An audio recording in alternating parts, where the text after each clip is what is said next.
Right, ladies and gentlemen, welcome to You've Been Weathered. And the quote for today is that it's socially acceptable form to be naked in front of the public. Writing. Writing is a socially acceptable form to get naked in front of the public. Now, our guest today is a writer, author, promoter, filmmaker, actor, entrepreneur, charity worker, the list goes on. It's my old pal, Steve WRAITH. How you doing, Steve? I'm great, Eddie, mate. Thanks for getting us onto You've Been Weathered. We did try to do this a few months ago, but delighted to be on today, mate. It's nice that you're not bashing me up, Steve. It is. Every time we see each other every time we see each other, you're giving me a larrup, mate. Absolute larrup. And which we'll touch on later, I'm going to get another larrup, aren't I? Mate, yeah. It's a hat trick. Yeah. Steve, you've just done a film with our girl, Nina Cranston, our beautiful Nina Cranston. How's all that come about, Steve? Can you tell us anything about it? Yeah, it's a film called Trafficked with Litton Brothers, and it's a very, very good script, which pulled me and Nina together. Me and Nina have been friends for a long time through boxing. She, of course, is the very first female boxing promoter in the UK, and obviously she's done a lot of shows. She even ventured up to our neck of the woods in the northeast to do a show, which I gave her a hand with. Tough crowd, mate. Tough crowd up there, and it's very, yeah. But she's she doesn't get put off by that kind of thing. And she came up and she called me up and we helped her out, and she did a great show up here. But yeah, the film, fantastic, mate. It was a massive opportunity for me and Nina to work together first and foremost.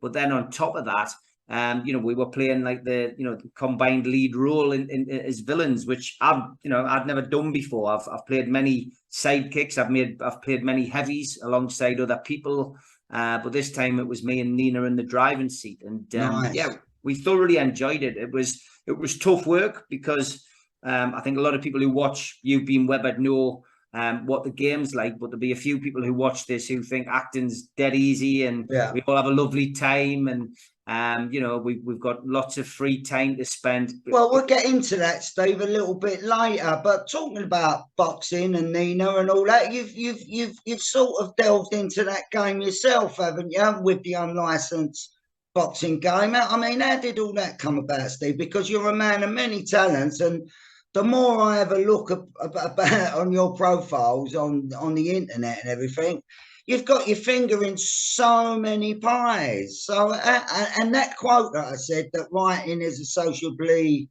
acceptable form of being naked in front of the general public. I want to come back to that a little bit later, Steve, because there's a point to that quote. But yeah, the unlicensed boxing, Steve, that seems like a bit of a tough game. Yeah, it was, mate. I mean, I used to come down to London a lot and watch the shows at Caesars and Streatham that Joe Pyle Senior used to put on, and I was sitting there with Joe Senior, Joe Junior, Roy Shaw, Lenny McLean, and some of the older faces. Your Charlie Richards and Eddie Richardsons, and your Mad Frankie Frasers. It was a proper old London get together, and these fights were really good, but they were unlicensed. They weren't licensed shows, and I got a bit of a taste for it then. And I found a young guy up in Newcastle at the time who I used to work in security with, called Gary Thurby, who fancied his chances having a go at the unlicensed. So I started bringing him down. He boxed on the shows, and I got a feel for it. I enjoyed it, and I was then approached by a travelling family up in the northeast about potentially putting on shows in the northeast. Would I be interested in doing it for them? They knew I was promoting shows. They knew I could sell tickets for things, and they just said, give it a go. So I did, mate. I did it for 9 years. I did 38 shows in 9 years up in the northeast.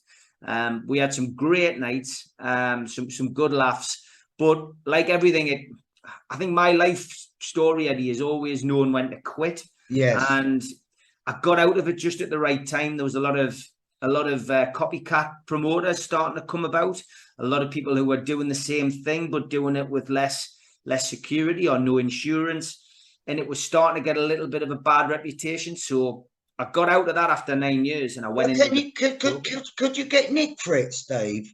Could you get nicked for it, being unlicensed? And what I did was, because I was doing it in my own local area, I had a decent relationship with the council, and every time there was a boxing show planned, an unlicensed boxing show planned, I'd give me mate of the council a ring, tell him that this is when it's going to be.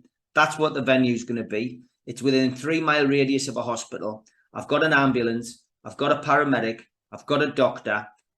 All the fights are all weighed in beforehand. They're all evenly matched on how many fights they've had, etc. And then I would tell them the names of the fighters who were fighting. So Joe Bloggs from Newcastle's fighting, John Smith from Gateshead. So then the council would supply all the details of the show to the police who were in that area. And then the police would basically know if there was a rick between either of those families or either of those people. So just by communicating with me mate at the council, it kept it sweet. And obviously, it was the right way to do it, mate. But we ended up, we had some great shows. We had Larry Holmes, the late. He came and did a talking before one of the shows. And because of his connection, we then ended up with a couple of these old timers coming. Tony Tucker boxed on one of our shows, who of course fought Michael Gomez, who boxed out of the same gym as Ricky Hatton, boxed on one of ours. Ernie Shavers boxed on a show for us. Wow. So obviously exhibition boxing. All exhibitions, all exhibitions. But I mean, having a tear up with a 22-year-old doorman on his shoulders. That'd be a corker, wouldn't it? But it was good crack. You know what I mean? To have the likes of Ernie Shavers and people like Brian London and just coming along. Brian London came to Newcastle. What year was it, Steve? What year? Sorry to jump in like this, because I'm getting questions in my head as you're talking. Yeah.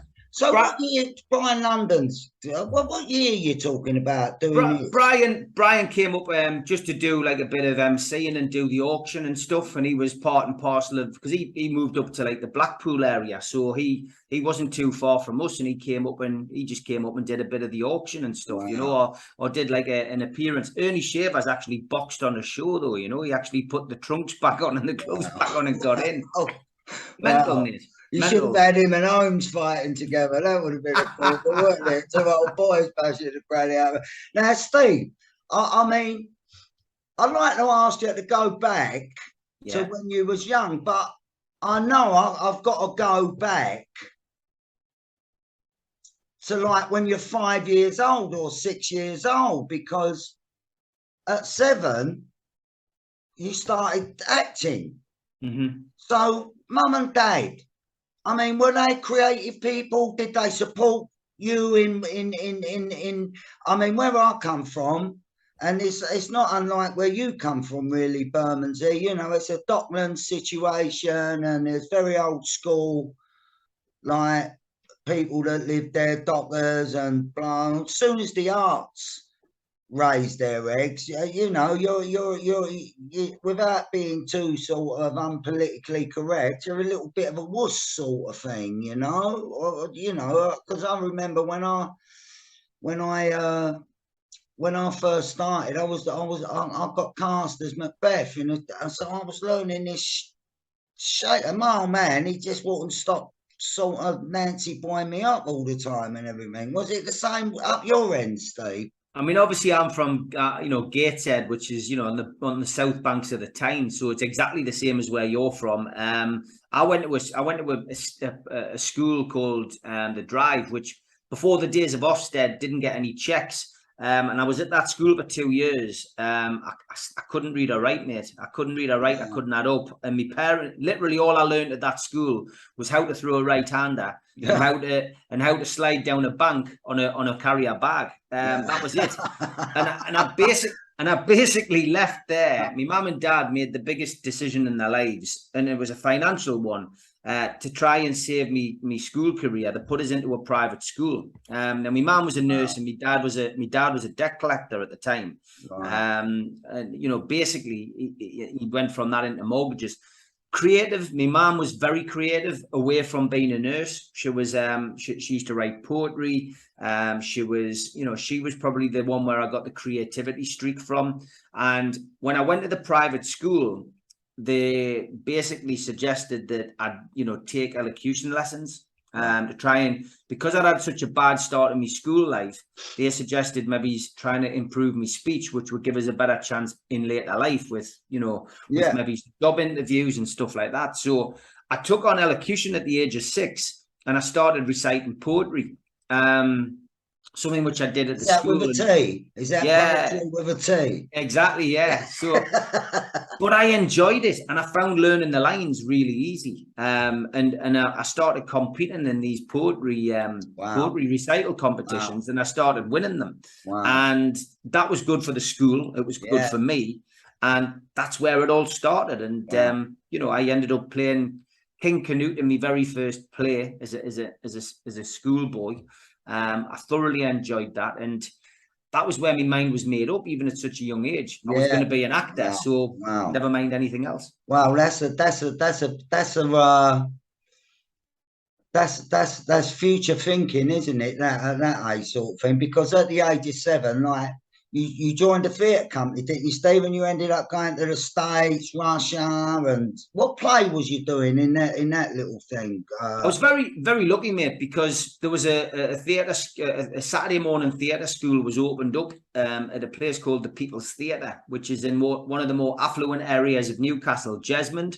And the guy Nick Whitfield, who set it up, you know, basically had a couple of people, you know, student teachers would come in, and they would, you know, 10:30 until 12:30 on a Saturday morning. We would go there and we would do a warm-up games, trust games. Then we would go from that doing improvisations. And then if we had, you know, a bit of script, we'd learn a bit of script and get up and do it. So it was fun Saturday mornings. And the kind of people who went there, who went on to do stuff, Neil Tennant from the Pet Shop Boys. He was one of the people from there. There was another guy called Tom Goodman Hill, who's probably not a household name, but he's done lots of things, you know, such as Downton Abbey, and he's done many good feature films over the years. But there's a few of us who went on to do decent things, and a lot of the Biker Grove cast, you know, ended up, you know, started off there. But yeah, is that where you got your connection with Ant and Dec, Steve?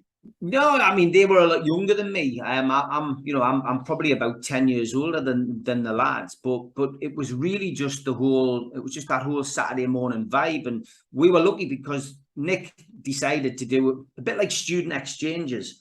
He set up a trip to America. It was called Project America in 1985. And we had to audition. We all had to audition for parts in Oedipus Rex. Wow, and big pride. And I ended up in the chorus, but I ended up going at 13 years of age to New York, Philadelphia, and New Jersey. Amazing. Wow. And then 3 years later, I was given the opportunity to go to Russia, Moscow and Leningrad, playing the Artful Dodger in Oliver Twist. So what, Geordie one?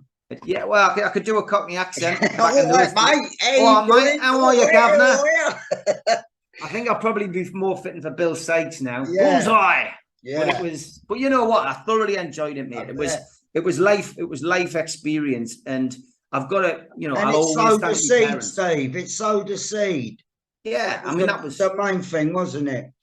I'll always thank my parents for giving us the opportunity. They had to spend their money to get me to America and get me to Russia. Although a lot of it was funded by the local council, there was still spending money and whatever had to be put forward. But those two experiences at such a young age helped me grow up a bit quicker as well. And you know, I experienced life in different countries, which was amazing. We did a return as well. We had a trip down to Stratford upon Avon where we walked down to the Globe and performed down there. And then we also had exchange students coming and staying in our homes. So we did, you know, it was a wonderful experience. And when I left school, my mind was to be an actor. I didn't do well at school. I left with 3 GCSEs, 2 English and geography, and that was it. And I went to college and did a BTEC diploma in drama. But that's where it all went wrong, Eddie. Well, you know, yeah, that's where it all went wrong. I mean, I watch your documentaries, Steve, and the books that you sort of write, and sort of Newcastle at that time. I don't know what age you are, Steve. What age are you? 50 mate. Right. So that age at that time, you bypassed all that sort of. Did you bypass all that street life sort of thing that kids from where we come from sort of got? Because I certainly got involved in it all the skullduggery and everything. But it don't I sound like. did. I did because my school life was spent 10 miles down the road in Sunderland. Obviously, you know, for me, parents put me into a private education meant that I had to travel for it. I couldn't get into any of the posh schools in Newcastle because I wasn't bright enough. But they eventually found a school in Sunderland which would take me in, and I did 5 years in Sunderland. But that meant 45-minute bus journey there, 45-minute bus journey back, and it was like one of those old Tom Brown school days places that, you know, varnished floors. You were still getting the cane. It wasn't a great school as a kid. I look back on it now with fond memories. I still see some of the teachers and go out for a meal with them to this day. Really? But it kept me away from being involved in that street life. But you know, I played football. Football was always my passion. I would get home, I'd do my homework, I'd have my tea, and then I'd be out playing football at 6 o'clock till my mum and dad called us in at 9:30, 10 o'clock at night. So that was the way we spent our nights, playing football, mate. And there's that continuity now, I suppose, with all the charity work that you do and all the stuff that you do with Newcastle United sort of thing. Yeah. But, right, so you leave school, Steve. Where's the journey go from now? Well, I went to college. I went to college to do a BTEC diploma in drama, and it was a new course that had been set up. It was a 2-year course, and the idea was to do that and to progress, to learn my craft as an actor, and then hopefully to become a professional. And you know, the first year was good. I enjoyed it. I didn't enjoy the written work. I just enjoyed performing. And then I had an audition for a touring pantomime company that Christmas, and I got the part as the dame in the pantomime. And I signed a contract naively. My parents didn't really know anything about the acting game. I didn't, of course. I was only 17. We signed a contract. Didn't read the small print. And I ended up doing 60 shows over a 3.5-week period, sometimes doing 3 shows a day at the age of 17, traveling to the venue, putting the set up, doing a 2-hour show, and then traveling to the next place. It nearly killed me, Eddie. Yeah. But what it did do was it shattered my illusions of what an actor was, what being an actor was. Yeah. And after that first year, I was just sick, and I just said to my parents, I can't do this. You know, if this has shattered my dream. The only avenue I had was to go and work in the family post office. My grandparents. I asked you about all these crime books you write and all these crime documentaries. It's lucky someone didn't come in and have you over in that one, wasn't it, Steve? I did get over. There was one armed robbery in 1995, yeah, and I was looking down the barrel of a gun, and yeah, it wasn't very pleasant, mate. But wow. You know, I'm still yet to tell the tale. But yeah, I mean, look, that was it. Into the real world. I had to go and learn the post office at one of my grandparents' friends in another post office for like 40 mile away. Go and learn how to do it. I passed with flying colours after 4 weeks, which just shows you don't need maths in the real world.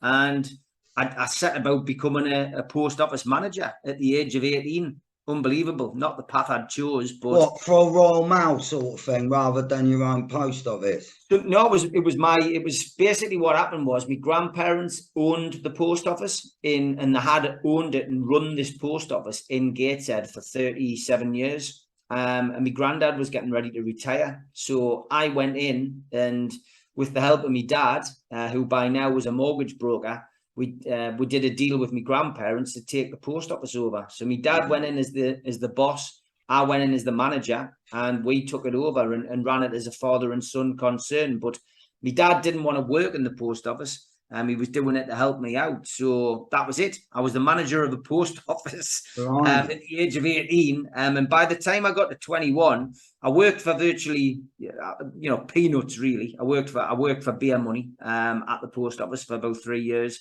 And then my dad and I sat down. We looked at what we'd turned over in that 3-year period. And I became the majority shareholder in the business. And at 21, I was the youngest sub-postmaster in the UK. You made me laugh, you don't know, the fucking situations you get in, mate, it's fucking unbelievable, isn't it?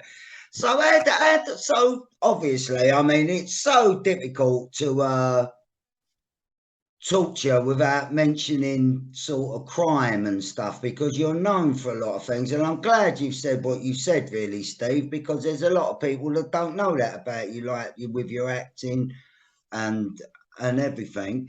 So I'm interested now, from that post office thing of being 21, becoming a publisher and writing books. Did you write your first book, Steve, or was it something another person wrote? No, well, obviously this is where the Krays come into the story. The KRAY twins, the notorious KRAY brothers. The reason I passed my English exam at school is because my English teacher, unfortunately for him, was diagnosed with cancer. I didn't get on with the guy. He didn't like me. I didn't like any of the teachers. I always had this intention of just coasting through school and becoming an actor. So that teacher left, a new teacher came in, and it was right at the start of the GCSE exams. And this new teacher, clearly, Peter Yates, clearly saw me as somebody who could pass English, but he had to find a way of doing it. And one morning I was out at the market, a Sunday morning. There's a quayside market in Newcastle. And I was walking through the busy stalls, and I saw this book looking up at us, and it was an orange book with a black and white photo of these two guys on. And I picked it up and I started flicking through the pages, looking at the photographs, and it was only 30 pence. And I said to my mum, I says, "Can I have this book?" And she went, "Well, what do you want that for?" And I said, "Well, I don't know." I says, "It just looks like a book I would enjoy." So she paid the 30 pence over, and I got a copy of The Profession of Violence by John Pearson, which was about the Krays. I read it in 2 days. I loved it. I read it again.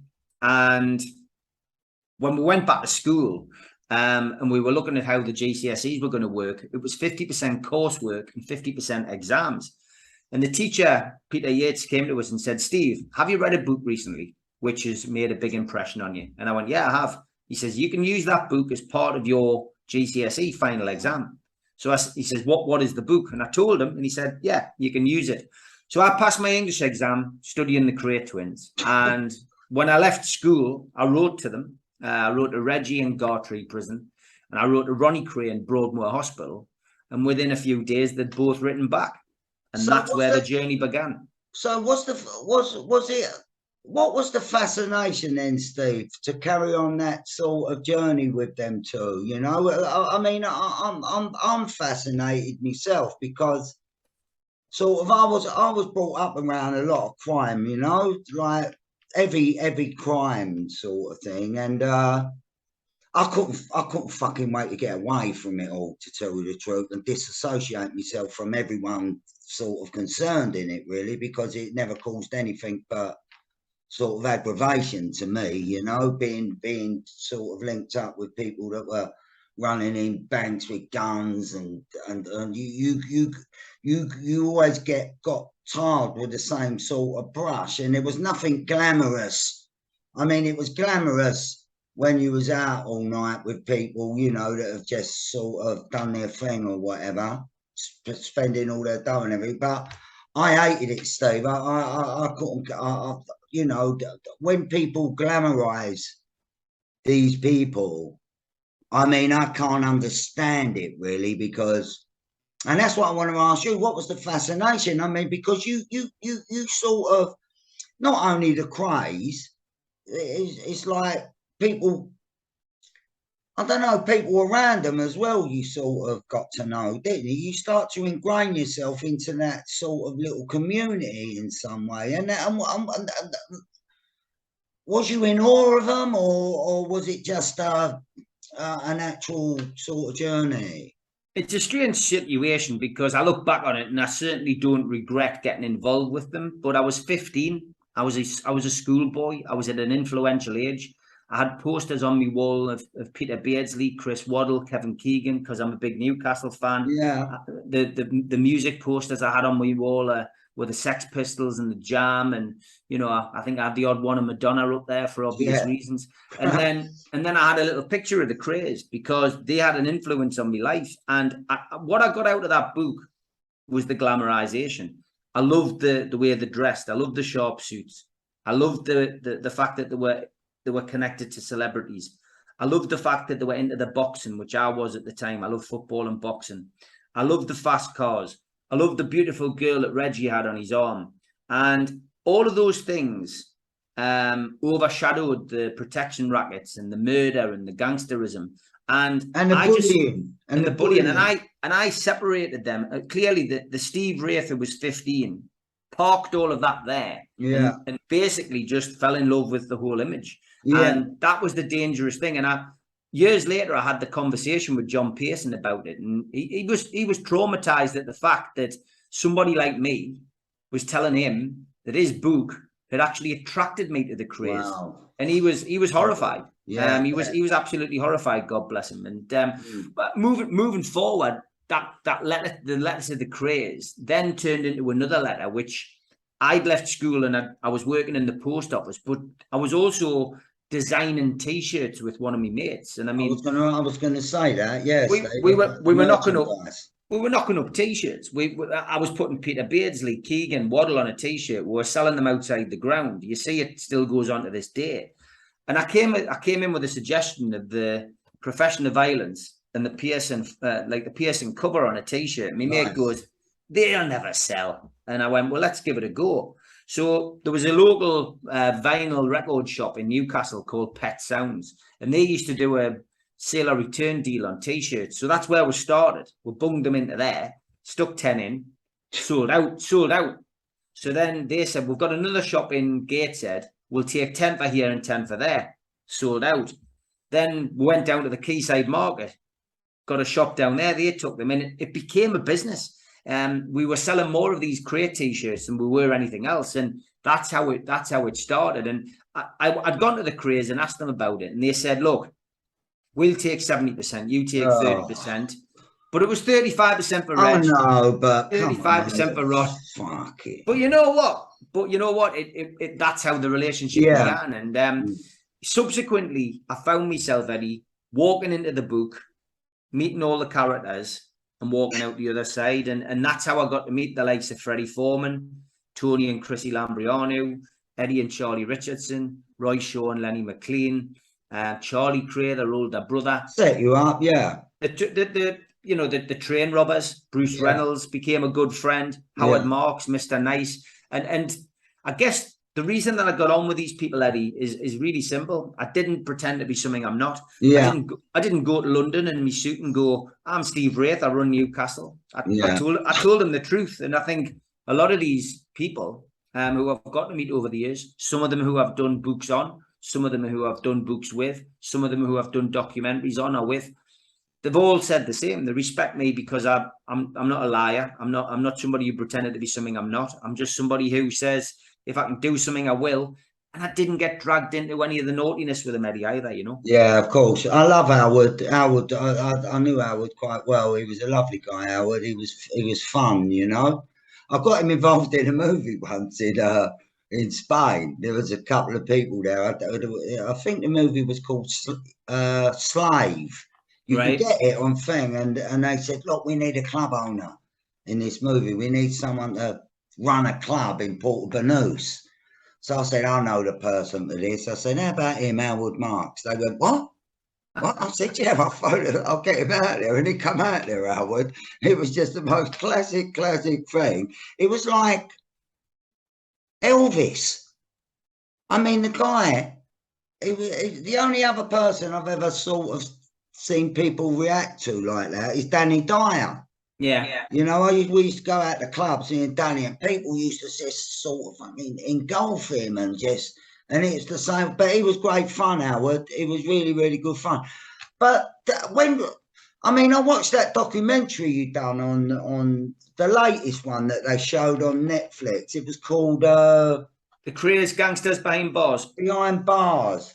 And I mean, Steve, when did you sort of step on the sort of psychological manipulation that these people are all about, really, you know? Because, I mean, you've got the glamour side of it, but really they're all takers, aren't they? They're not givers in any way. I mean, I know they do their little bits for charity and little bit. You there, Steve? Yeah, yeah. You look like you froze there. That like their bits for charity, but they always wanted a bit of something, didn't they? Oh yeah, I mean, I as time went on, I did realize, you know, what the KRAYs were all about.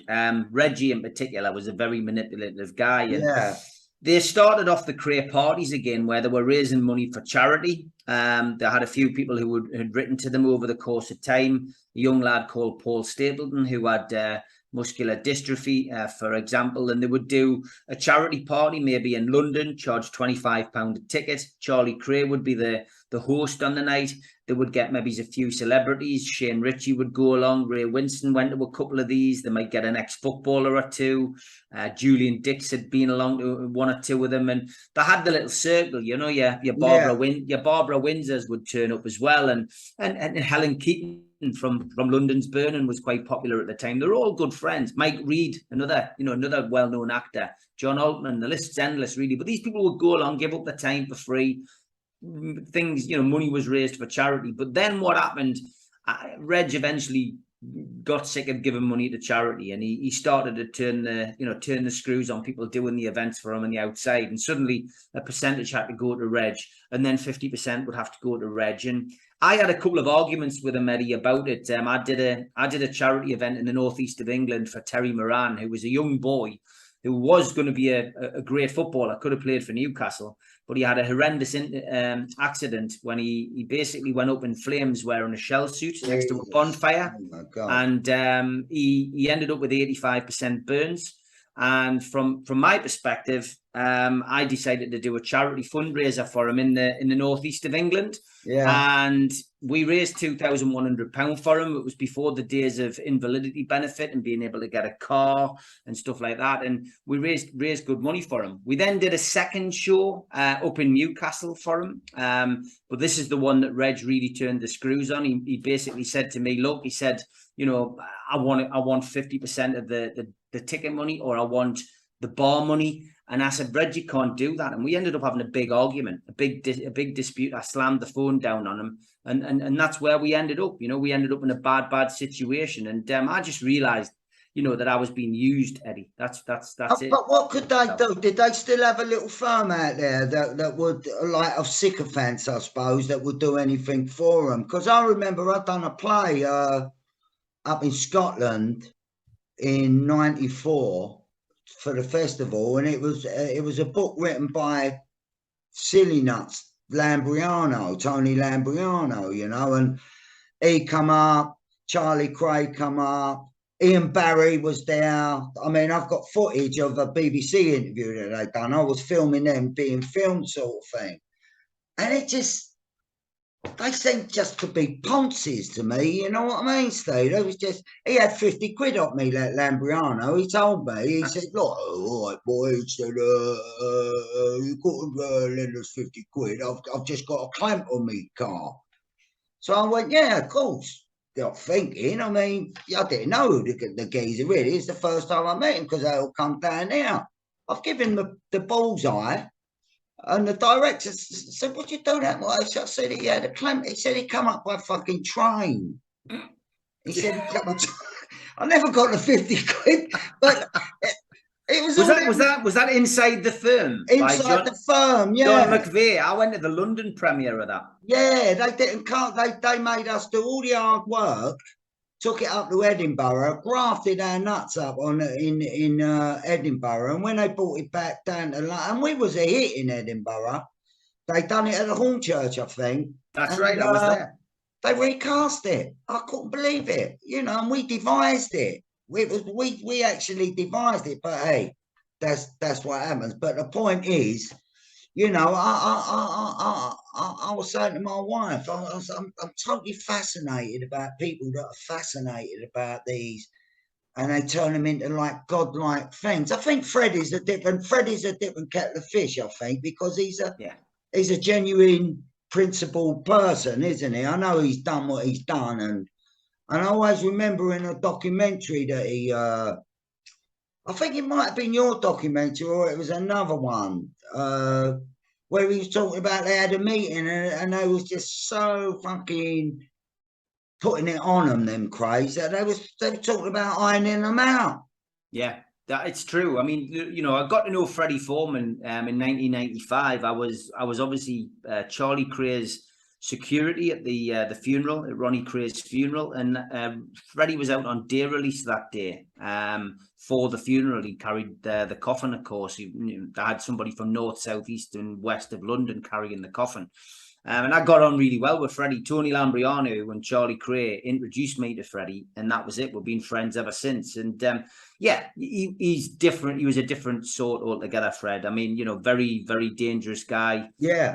And somebody who you couldn't take lightly. But like all of these people, as long as you're not involved in their way of life, then you know you have no reason to or you don't fuck him over, Steve. Or you exactly. I mean, you know, that seems to me that because me and Carol's just been Carol Harrison, we've been sitting here having a little chat about sort of maybe a little future project in some way, and she gave me that book, Respect. Do you know that book? Yeah, I mean, we looked at that many times. I mean, I've spoken to Carol, good friends with Carol as well. You know, we sat down with Fred a couple of years ago. Ray Burtis wrote Fred's script, did the movie script, but then ultimately, Fred doesn't want anything doing until he passes away. That's always been Fred's, you know, mindset. He doesn't want to be on a red carpet and see his own life story. But what we did was we sat. When we did Fred's documentary with him, which he wanted to be the definitive and final documentary, you know, I think we did him proud. He was happy with it. He went along to the premiere. He was very happy with it. I was there. I went to the premiere of that. We were hoping that he would allow the film to come straight out, but that wasn't the way he wanted it to be. So we have to wait. We have to sit on it. It's disappointing in a lot of ways, because I think Fred would be proud of what Ray's written. He's read the script. He's read it a couple of times. He's made changes to it. But it's there now to be done, I guess, when Fred passes away. But he wants it done, yeah. He's 90 and he's going nowhere at the minute, and he's somebody who is, you know, he's always going to have my undying respect. Always going to have a lot of time for him. And I know lockdown hit him hard, because I was going up and down from Newcastle on a regular basis to see him, and that stopped all of that. But we kept in touch by phone, and you know, he's doing as well as he can for a 90-year-old, and you know, God bless him. Yeah, nice. Now, Steve, the public, I'll go back to that little quote that I said at the beginning about it's sort of sociably acceptable. You know, writing is a totally sociable form of being naked in front of people, and you've laid yourself bare open with people. Has that caused any problems, you know, when you're vulnerable to people and people don't like this and people don't like this and people, and you're working with quite heavy people as well, Steve? Have you ever had any ag from that sort of side of it? Yeah, I mean, you can get it. I've probably had more aggravation, I guess, from putting my head above the parapet with Newcastle United. And that really only comes with social media. I tend to find when I'm out and about and watching Newcastle home and away that, you know, I've got a lot of people who want to come up and have a chat with us and be positive. Of course, I've had run-ins with people where they're not happy. They've you know, vented their spleen at me, and that's just the way of life. You know, you put your head above the parapet; it's there to be shot at. With the true crime stuff, I find it to be I found it to be different. I mean, I've gone on to set up a company, Bad Boys Books Publishing. You know, badboysbooks.net's the website, and I've done books with people from north, south, east, and west, and because I've always managed to maintain a good relationship with these people, then it has been a smoother ride than I would have expected it. You know, I guess the northeast side of things has probably caused more friction because politics can get in the way when there's two warring factions. But ultimately, for me, I tend to try and stay out of the controversy and just concentrate on the facts. So, you know, that's the best way I find. I mean, I did a favour for the Massey family. They wanted a book to be brought out, you know, after their father had been killed, you know, in 2015. And they were aware of another book that was coming out, which was going to be written about their father. They said that was without their permission. So I found that, you know, I tossed a coin in my mind and thought, is it worth getting involved in something like that? But the way that we did the book, it was a tribute to their dad, and it was from their perspective and how they felt about having their father taken it from them at such a young age. You know, the book, we did the book justice. We managed to skirt around the politics and just, you know, paint a picture of him that the family wanted to paint. So, you know, we did it. We've done it well, and that's it. And I did a great book with Paul Ferris. I think that was probably the most difficult book to write. And at the time, I had a business partner. This is the wee man, isn't it? Who done a film about. Yeah. That was the most difficult book to be involved in, because I've read all of the books that Paul had done with another writer who sadly passed away, Reg Mackay. You know, all of his early books were done by Reg. And when I met Paul for the first time, I'd said to him, are you intending on writing any more books? And he said, have you got an idea in mind? And I said, well, no, I just wanted to know if you had any more books to write. And then about 6 months later, he came back to me and said, would you like to do a book with us? And I said, well, why don't we do a tribute to Reg? And he went, that's a great idea. So it became a mission for me and my fellow writer at the time to try and piece it together. At one stage, it was like a solving a crime kind of board, because you're trying to work out what hasn't been used in any of the other books. What will interest people. But we got there in the end, and you know, the reviews tell their own story. People love the book, Unfinished Business. People love it, and I guess out of all the books we've done, it's probably the one that I look back on with a bit of pride, because it was the hardest book to write. But yeah, I enjoyed doing it. It's not what I wanted to do. You know, my first book was The Kray's The Geordie Connection, about my own relationship with the KRAY twins over. And you wrote that, Steve? I wrote it. I hand wrote it in the post office. I've still got the original. I've still got the original notepads. Wow. And I hand wrote it in biro over a 3-year period. Wow. And then typed it up on an old basic BBC 8B computer, whatever they were called.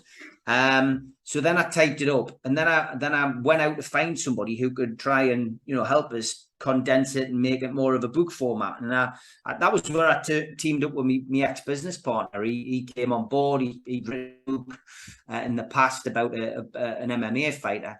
And we got together, and then we made the book together, and it became a bestseller in many respects, because it was the first book that had ever been written about the KRAY twins in prison and the empire behind bars. And it did, for a local Northeast book, it did 25,000 copies. So it did very well. And was he as nutty as everyone said, that Ronnie KRAY, Steve? Yeah, I mean, he was stuck in a time warp, Eddie, because when you used to walk into Broadmoor, he would arrive. He'd have his pinstripe suit on. He'd have his hair combed back, although it wasn't black now, it was a bit of grey in it. Yeah. He'd have his gold horn-rimmed spectacles. He'd have his pinky ring, which was worth about $2,000 on his little finger. But he'd have his white shirt starched, RK still on his pocket, a nice silk tie, a gold tie pin, his Gucci shoes on. He'd walk in at the door, he'd look left, look right, and then slowly walk in, and he'd come and greet you at the table. And then he'd sit down, he'd click his fingers, and the nurse would be over, because it's Broadmoor, it's not screws, they're nurses. And this nurse would come over and light his cigarette for him. No. And he'd chain smoke around about 30 John Player specials on the visit. He'd be drinking non-alcoholic Caliber lager, and he'd just have a chat, and he'd be blowing the smoke like he was probably doing in his clubs and bars in the 1960s. He was just holding court. He was a paranoid schizophrenic. He was on Stematol and all the other drugs. Did you think that he could go at any minute when you was running? Like, did you fear a little bit? Well, not fear, but like, he spoke. You know what? The thing is with Ronnie, right? On the very first visit, and I've told this story 100 times, but he leaned in, he looked over his glasses, and he just went, "You don't mind that I'm bisexual, Steve?" And he put his hand on my knee, and I went, no, I says, I Oh, don't mind at all, Ron. I says, but as long as you've got no designs on me, kind of thing, you know. And he just went, good. Oh my God. He started talking about a cruise, Eddie. He was going, we're not getting out, we're going on a little cruise. And I was going, oh yes, there's a cruise, sounds great. You know, completely naive Geordie, you know, not knowing what the connotations of a cruise were. So anyway, a few days after that first visit, Eddie, I'm sitting at home in my bedroom, and my mum goes, I heard this thud, like the post had come at the post box. And my mum goes, Stephen, there's a letter here with that stupid writing on. So obviously I knew it was either from Ronnie or Reggie. And I went downstairs, and there's this big full scap envelope. So I open it up, pull out this brochure for cruises in the Mediterranean, and a little note from Ron, looking forward to the cruise. God bless Ron. I'm like, only a few years later did I realize what the hell he meant by going on a cruise. So when he died, obviously I was doing the security at the graveside for Charlie Kray. I travelled in the cortege with Charlie and that. And, yeah, and I ended up getting a wreath. And I got a cruise liner on the wreath and put Ron on the front. Oh, did you? That's bad. Right, Steve. So but he was a nutter he was a nutter in all respects. He did go once, Eddie. And it was when my chair got bumped on a visit, and I looked round. You know, you've been in a situation, I'm sure, in a bar. You're sitting there, somebody knocks your chair. They don't apologise. You're looking at them for an apology, and I did the same. And as I turned back, Ron was seething. He was actually red in the face. He was like spitting. He was going, the rat, the bastard, and all these expletives coming out of his mouth. James Cadney sort of thing. It was Peter Sutcliffe, the Yorkshire Ripper, banged me chair. He's behind us, and he's getting a visit of somebody. And I just said, it's okay, you know. He says it's not okay. He just didn't like him, didn't like the guy at all. It's fucking like the theatre of horrors, isn't it? That fucking gaff, mate. Well, there was a stage in the room we visited. Actually, the room you used to go in Broadmoor, you would walk in, you would walk down the wards. So you would walk down past their actual rooms where they were. They would then be unlocked and then brought in to see you. But on the left, when you walked in, there was a stage. And I was like, it had like the kind of curtain. They had the curtains, you see, probably you last saw these kind of curtains when you were saying goodbye to your grandma at the crematorium.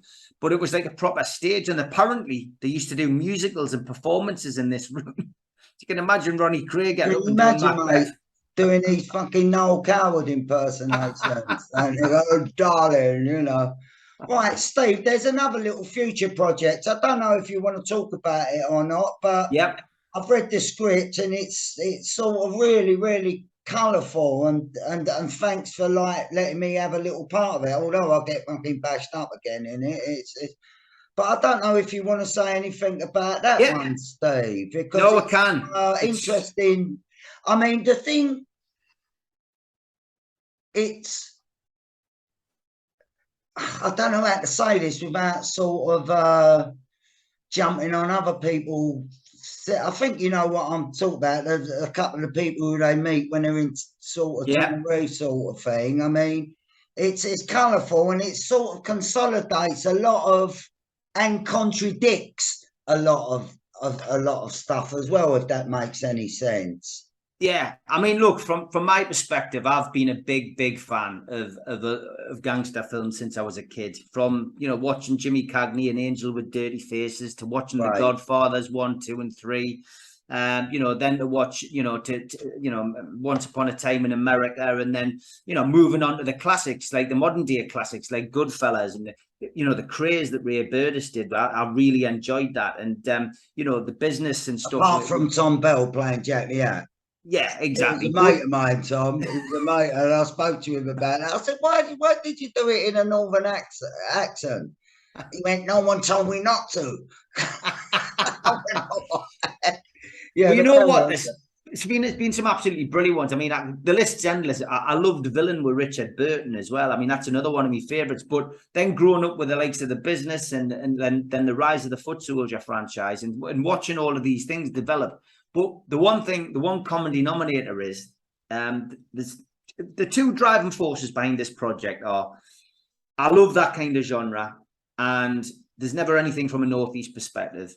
B, other than Get Carter. And then moving from that is that I felt as a young actor, when I was younger, that there was never an opportunity for new talent to come through. I always felt as if there was a Geordie mafia in the Northeast who would stamp down with like a Monty Python Bigfoot on anybody coming through. Instead of trying to encourage youngsters to come through, I always felt that it was people protecting their jobs and not encouraging young Geordies or young people from the Northeast to get into it. And that's always disappointed me. And then I went for one of my very first castings. Now, I've been a professional actor now for 10 years. And I went to one of my very first castings in the Northeast with a guy called Mike Elliott. He was a jobbing actor up in the Northeast. He was probably better known as Mike the Mouth, the radio presenter up here. Quite a controversial guy. He was a comic, back in the Wheel Tapper and Shunter days. And he was just an all-round great guy.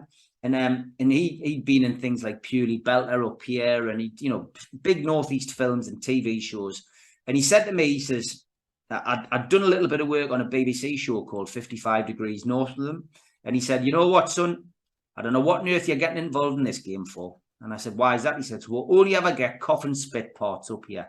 And I was like, right. He says, I said, what do you mean by that? He goes, well, he says, look at the part I'm going for today. He says, I've done this, I've done this, I've done this. He says, this is a London film. He says, but it's set in the Northeast. And he says, they're bringing Cockneys up to play Geordie parts. And he says, none of us will get an opportunity. And we'll end up with a cough and spit part. And that was my first ever audition. And I was like, surely this has to change.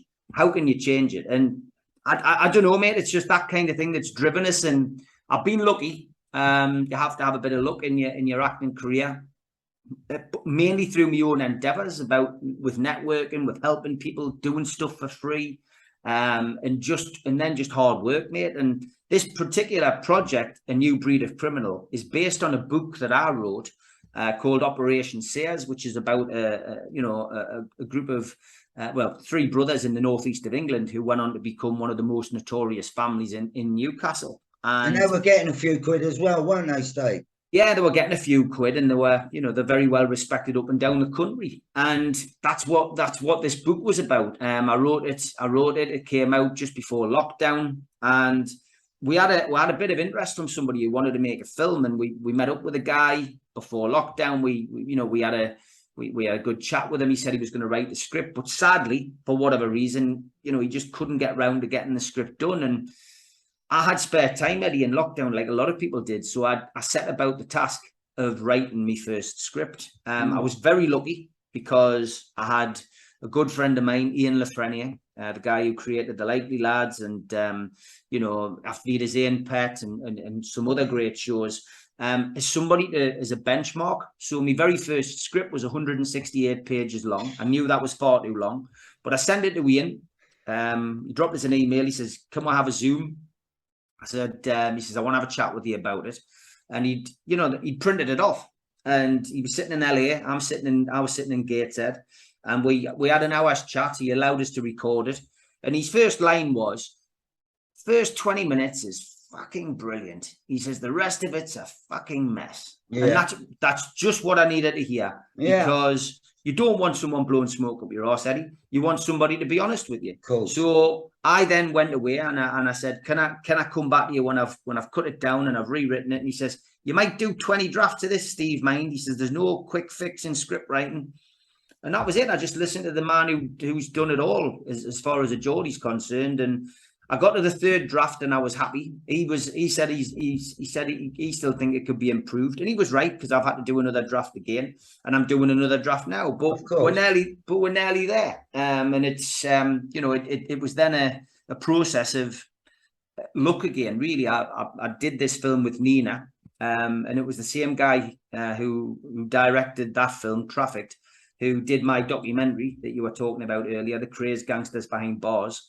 And because we've worked together now for a couple of years, I said to him, I've written this script. Do you think, you could have a word with your distribution team and see whether they'd be interested in helping me with this? And that's where we're at, mate. So you've then got to obtain the finance to make the film, which we managed to do. And you know, we're in the driving seat now. It's all systems go. So we're going to film it in November this year, and yeah, I'm looking forward to it, mate.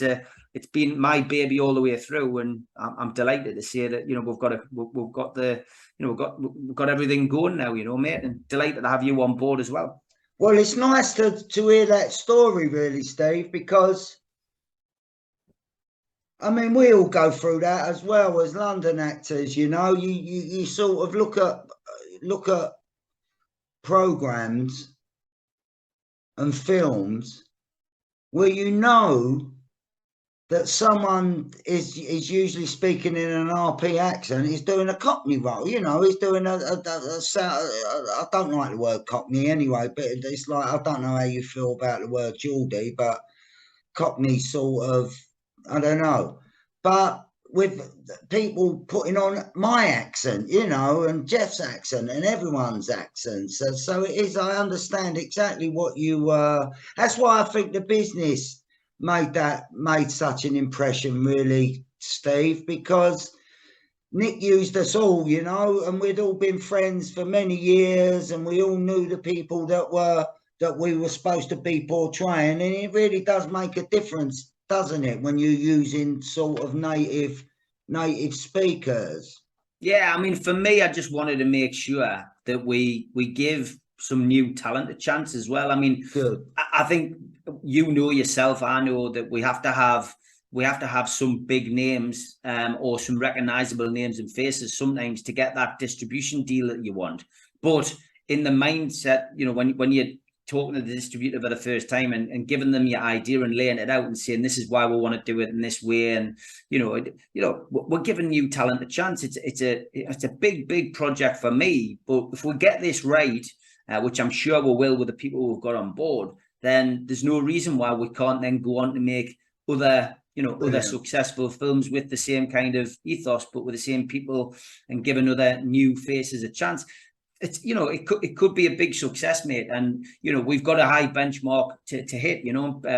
Get Carter and Stormy Monday are probably the two biggest gangster films out of the Northeast in you know, ever, really. I mean, I can go back to Payroll, which is a 1960s film. I've got that on DVD, which I love watching just for the old archive of Newcastle as it was back then.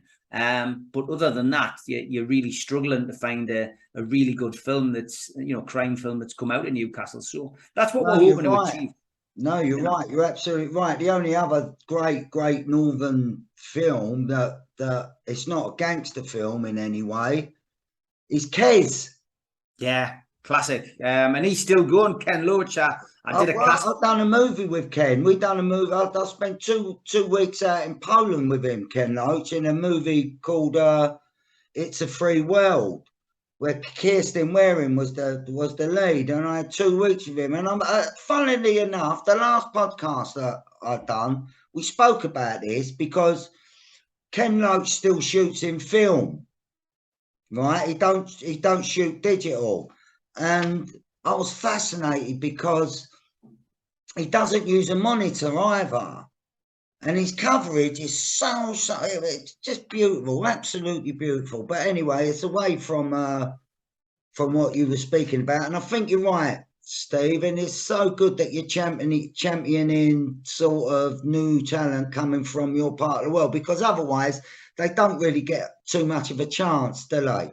No, definitely not, mate. And I just want a chance to showcase the people in the Northeast in a positive light, and you know, give them an opportunity to shine. And we've got, you know, a couple of well-established faces from the Northeast who are going to be in it, and you know, excellent. But there's a good smattering of new talent who've never been seen before. And you know, we get it right, as I say, we could go on to do 1 or 2 more things up here. So you know, the director's up for it, the distribution team's up for it, and for me, what I want to do is follow in the same footsteps of, you know, the likes of, you know, the Rise of the Foot Soldier franchise, but also people like Ray Burtis, who create, it's a family atmosphere. Me and you will work together a couple of times, mate. And when you go on set, the long, tiring days where it's repetition.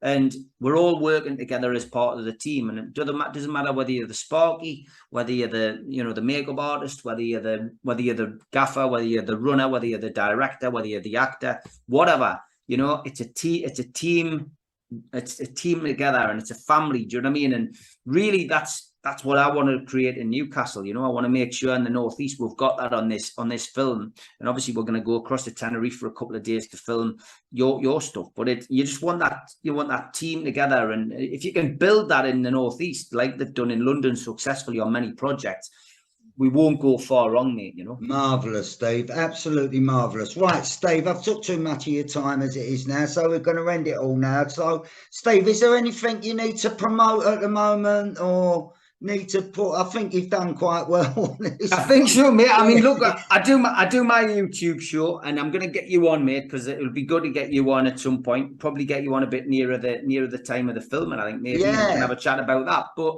you know, just Steve WRAITH, NUFC Matters on YouTube. So if you're into your football and you're into a bit of true crime, because I do once a week, I'll have a chat with somebody from a different walk of life, somebody who's played in a true crime film, or one of these former criminals, or somebody who's turned their life around. They're usually positive stories. And then, yeah, I've got a YouTube channel. So if you want to pop onto there and have a look, that would be great. And I'll give You've Been Weathered a bit of a push as well, mate. I'll make sure the link's on this thing. So, blinding, Steve. So all I've got to say now is you've been weathered. Thank you, mate. Absolutely brilliant. And to people, you know, we've got some nice podcasts on here, so subscribe to the channel. And yeah, thank you very much, Steve. It's been amazing. It's been absolute an hour and a bit has flew past, mate. Been a pleasure, mate, and thanks for having us on, mate. It means a lot, mate. Yeah, thank you, Steve. So Steve WRAITH, thank you very much.